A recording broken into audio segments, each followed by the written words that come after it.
gaano kagaling ng ABS-CBN eh. Remember, your franchise was pending between the 16th Congress since 2014. For 2 years, once lang sila nag-hearing. Panahon ni President Aquino yon. Okay? Liberal ang majority nun. Oh, wala naman kayong sinabing dinidribble ng mga liberal yung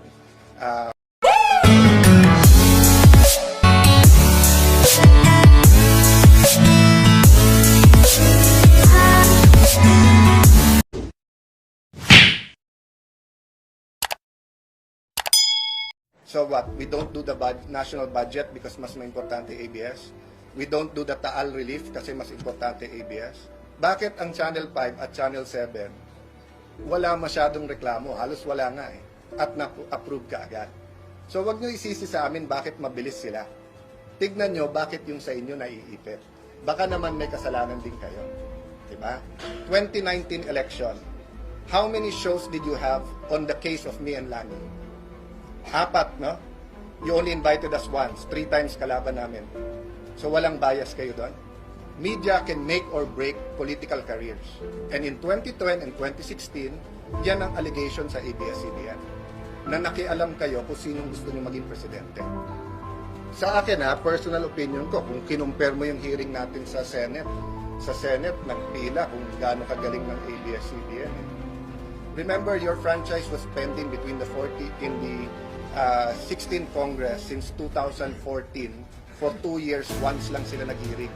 Panahon ni President Aquino yon. Okay? Liberal ang majority nun. Oh, wala naman kayong sinabing dinidribble ng mga liberal yung franchise ng ABS. Oh, in the 17th Congress, 3 years, hindi rin na-take up. Wala naman nagsabing dinidribble. So ngayon, sinasabi, just because kaming dalawa ni Chico ay mahilig mag-basketball, dinidribble namin. You know? I respect people who think that way, but it's absolutely not true. I watched one time sa inyong broadcast. Bakit ang 5 at 7 ay mabilis na pasa? Ibabalik ko ngayon sa management ng Channel 2. Kaya sinabi ko mag-soul searching kayo.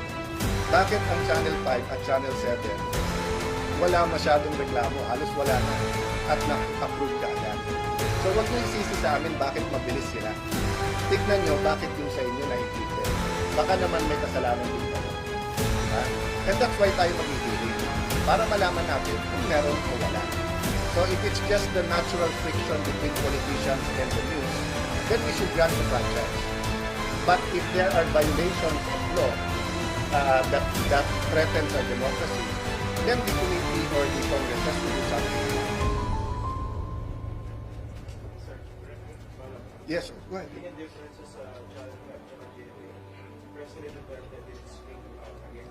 Yes, why didn't he speak out? Why didn't he speak out against them? Because he didn't think they were biased. No, it's not one person, Christian. Let me ask you this question. 2019 election.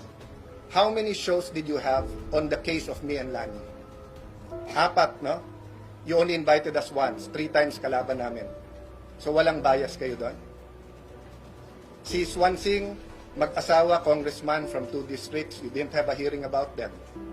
Yung Albano, mag-asawa, you didn't have a hearing against them. So are you saying to me now there was no bias there? Bias in that particular respect. 4 shows, 4 shows. Oh, so you don't think that I should ask that to you during the hearings? Para makasagot ka rin at makavent din ako nung angle ko. GMA7 did not have 4 shows. I don't mind criticism. I get criticized every day. Diba? But I mind bias. Because media can make or break political careers. But media should be neutral. You should not be for or against any speakership candidate for any candidate sa distrito. You should not have presidential candidates. And in 2010 and 2016, yan ang allegation sa ABS-CBN na nakialam kayo kung sinong gusto nyo maging presidente. Well, regarding Attorney Gadon's petition, I've appealed to the anti-ABS na if you think ABS was unfair at certain points in history, let's not be unfair to them now. Let's have a hearing and let's throw the accusations directly to them and let them answer. So it makes no sense that if you're accusing someone of being unfair, then you be unfair to them. Diba? So sa akin, pinakiusap ko sa ating kababayan, please don't stop us from doing our job. But it's his right. He's a lawyer, he's a citizen of this country. He didn't take my advice. Gusto niyang masara agad ang ABS.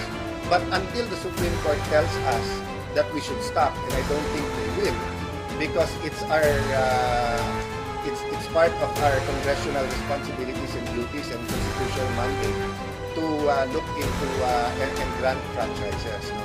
So, siyempre, pag sinabi ng Supreme Court na bawal yung ginawa ng Congress, pag-usapan yun. But until that point in time,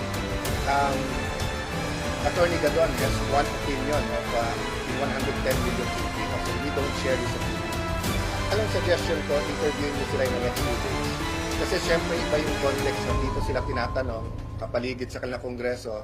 So they might feel that there's an infringement. But I read the NTC letter, and especially the answer of Secretary Guevara, very clear.